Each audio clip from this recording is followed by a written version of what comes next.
Ulat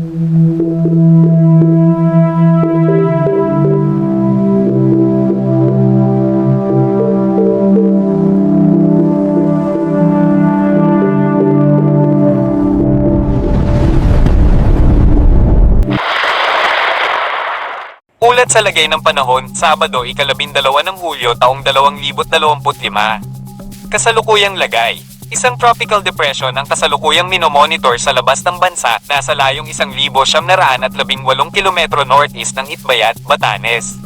Sa ngayon, wala itong direktang epekto sa Pilipinas. Gayunpaman, dahil sa hanging habagat na dala nito, inaasahan ang paglakas ng mga thunderstorm lalo na sa hapon at gabi. Mahalaga ang pagiging alerto at handa sa anumang masamang panahon. Ang bagyong ito ay inaasahang lalayo sa bansa at kahit lumakas pa ito at maging tropical storm, hindi ito magdudulot ng direktang epekto sa Pilipinas. Posibilidad ng bagong tropical cyclone. May posibilidad na mabuo ang isang bagong tropical cyclone sa susunod na mga araw o linggo. Ayon sa pagtaya, Hulyo 11 hanggang 17, posibleng mabuo sa silangang bahagi ng bansa. Pangalawang linggo ng Hulyo, posibleng mabuo sa silangang bahagi ng Mindanao at may posibilidad na makalapit sa bansa, kumikilos pa kanluran. Patuloy ang pagmomonitor sa sitwasyon. Minomonitor din ang mga cloud clusters sa silangang bahagi ng Mindanao. Ang mga thunderstorm na naoobserbahan ay senyales ng posibleng pagbuo ng masamang panahon. May posibilidad na ito ay maging isang tropical cyclone sa mga susunod na araw o linggo. Pag-alis ng kasalukuyang bagyo. Sa pag-alis ng kasalukuyang tropical depression, inaasahang bahagyang lalakas ang hanging easterlies. Ang pagsasalubong ng hanging easterlies at habagat ay maaaring magdulot ng pagbuo ng LPA na posibleng maging bagyo. Rekomendasyon: maging alerto at patuloy na subaybayan ang mga bagong ulat panahon. Maging handa sa posibleng masamang panahon. Magiging lagay ng panahon sa iba't ibang rehiyon. Luzon. Kanlurang Luzon, patuloy ang epekto ng hanging habagat, magdudulot ng kalat-kalat na pag-ulan at maulap na kalangitan sa Batanes, Zambales, Bataan, Metro Manila at Occidental Mindoro. May kasamang pagkulog at pagkidlat at posibleng pagbaha sa mababang lugar dahil sa katamtaman hanggang malakas na pag-ulan. Silangang Luzon, inaasahang magiging fair weather, ngunit may tsansang kalat-kalat na pag-ulan lalo na sa hapon at gabi. Maalinsangan ng umaga na may biglaang maulap na kalangitan at kalat-kalat na pag-ulan sa Cagayan, Ilocos Norte, Ilocos Sur, Apayao, Abra, Kalinga, Mountain Province, Isabela, Ifugao, La Union, Benguet, Aurora, Quezon Province, at Bicol Region. Visayas. Patuloy ang epekto ng hanging habagat, magdudulot ng maulap na kalangitan at kalat-kalat na pag-ulan. Katamtaman hanggang malakas na pag-ulan ang inaasahan, posibleng magdulot ng pagbaha at pagguho ng lupa. Pinaalalahanan ng mga residente sa Silangang Visayas, lalo na sa Rojas City, Manay, Colasi, Iloilo City, Bacolod, Hinubaan, Dumaguete, San Jose, Aninihi, Bagason, at Pasig na maging alerto sa posibleng pagbaha at pagguho ng lupa. Mindanao. Dahil sa thunderstorm at hanging habagat, maulap na kalangitan at kalat-kalat na pag-ulan ang mararanasan sa buong Mindanao.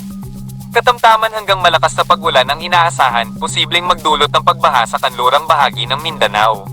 Pinaalalahanan ng mga residente sa Zamboanga City, Dipolog, Pagadian, Bitogo, Siocon, at Sumisip, pati na rin sa Bangi, Loob, at Holo, na manatiling alerto. Palawan. Patuloy ang epekto ng hanging habagat, magdudulot ng pag-ulan at maulap na kalangitan. Posibleng pagbaha sa mababang lugar ng Taytay, Puerto Princesa, at Bataraza, pati na rin sa Balabac at Kalayaan Island. Maging alerto at handa sa anumang masamang panahon. Tandaan, ang ulat na ito ay batay sa kasalukuyang impormasyon at maaaring magbago. Dumako naman tayo sa ating partner para sa mga karagdagang impormasyon sa loob ng ating bansa. Base po sa pinakahuling tropical cyclone threat potential, possible po na sa susunod po na 3 araw ay may mabuo na low pressure area doon sa labas ng ating Philippine Area of Responsibility. At possible po, ito yung mga tinutukoy natin na cloud clusters po sa labas ng PAR kanina. And at the same time po, within the next 3 days, habang yung low pressure area ay binabagtas po itong Pacific Ocean, ay kikilos ito pa west-northwest hanggang sa makalapit po ng Philippine boundary natin. Pagsapit po ng Monday or Tuesday, at habang binabagtas din itong ating karagatan, ay tumataas din ng bahagya yung tsansa niya na maging isang tropical depression or mahinang bagyo. And possibly po sa kasunod na linggo ay nasa loob na ito ng ating PAR. Meron tayong isang senaryo na pagpasok ng PAR, ay nandito na sa may silangan po ng Luzon at lalapit pa dito sa may northern Luzon, lilis ng bahagya. Isang senaryo pa lamang ito, no? At posible pa rin mabago yung scenario natin regarding dito sa possible na mabuo na weather disturbance. Dahil ito rin po yung inaasahan natin magpapahila at possibly mag-enhance po ng habagat sa susunod na linggo. Mataas pa rin ang tsansa ng ulan sa ilang bahagi po ng Western Luzon, kabilang pa rin ang Palawan, Occidental Mindoro, Cavite, Batangas, Zambales, Bataan at hanggang dito rin po sa Metro Manila. Mostly cloudy skies at may chance din po ng mga pag-ulan. Hindi pa rin dito tuloy-tuloy pero meron tayong mga light to moderate with at times heavy rains lalo na po pagsapit ng hapon hanggang gabi. Habang dito naman sa natitirang bahagi ng Luzon, fair weather conditions pa rin ang mararanasan lalo na sa mga areas dito sa may northern Luzon. Kabilang na rin ang Batanes and Babuyan Islands. Mag-i-improve na po yung weather at aasahan ng may kainitan ng tanghali at sa dakong hapon hanggang sa gabi, madalas na makulimlim ang panahon at aasahan pa rin po yung mga pulupulong mga pag-ulan or pagkidlat, pagkulog. Temperatura natin sa Metro Manila 25 to 32 degrees Celsius, habang sa Baguio City naman mula 17 to 23 degrees Celsius. At sa ating mga kababayan po sa Palawan, Visayas and Mindanao, magbaon pa rin po ng payong at anumang pananggalang sa ulan, aasahan pa rin po ang epekto ng southwest monsoon or hanging habagat, kaya't magiging maulap for most of the day at aasahan din po yung mga kalat-kalat na mga pag-ulan, mga light to moderate rains. Sa hapon hanggang gabi nagkakaroon na tayo ng malalakas sa ulan dahil po yan sa mga thunderstorms. So mag-ingat na rin po sa mga posibleng pagbaha sa mga low-lying areas at pagguho ng lupa sa mga bulubundukin na lugar dahil ilang araw na po na umuulan lalo na sa may areas ng Western Visayas, Negros Island, sa Palawan, and Zamboanga Peninsula. Temperatura natin dito sa may Puerto Princesa, Metro Cebu at maging sa may Zamboanga City hanggang 31 degrees. Habang sa may Davao City naman, posible pa rin umakyat sa hanggang 32 degrees Celsius. Sa ngayon at maging sa weekend, wala naman tayong asahan na gale warning or pagtaas ng babala sa mga delikadong alon. Aasahan lamang po yung pinakamataas na alon sa may western seaboard po ng Palawan. Posible pa rin umabot sa hanggang 3 metro, habang sa natitirang bahagi or baybayin ng Western Luzon, gayon din sa may extreme Northern Luzon, 1.5 to 2.5 meters ang taas ng mga pag-alon, kasi delikado pa rin for small sea vessels. Habang ang natitirang baybayin ng ating bansa, ngayon at bukas, light to moderate or nasa more or less 0.5 meter ang taas ng mga pag-alon. Pero kapag may mga thunderstorms, lalo na sa may Visayas and Mindanao, posible pa rin siyang umakyat hanggang 2 metro. At para naman sa ating outlook, weather outlook sa susunod pa na 3 araw, dahil possible nga na meron tayong mabuong low pressure area sa may silangan po ng ating bansa, magkakaroon ng pagbabago sa ating weather outlook sa malaking bahagi dahil sa epekto ng southwest monsoon at yung possible trough or yung outer part ng low pressure area sa may silangan po ng Visayas and Mindanao. So dito sa Luzon, pagsapit po ng Sunday, malaking bahagi actually magkakaroon ng improved weather condition. No? So yung mga nagbabalak po maglaba, Sunday po yung perfect time para magsampay tayo ng ating mga damit.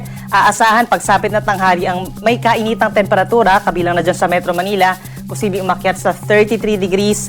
Pero pagsapit ng hapon hanggang sa gabi, medyo kumukulimlim at aasahan lamang yung mga pulo-pulo at mga saglit na pag-ulan. Then pagsapit ng Monday and Tuesday, magbabalik muli ang epekto ng habagat in many areas of Luzon, kabilang pa rin dyan ng Zambales, Bataan, Metro Manila, maging sa may Cavite, Batangas, hanggang dito actually sa malaking bahagi ng Mimaropa and Southern Bicol region, merong epekto rin po ng trough or outer part ng low pressure area, so mataas ang tsansa ng ulan early next week dun sa ating mga nabanggit na lugar, magbaon po ng payong.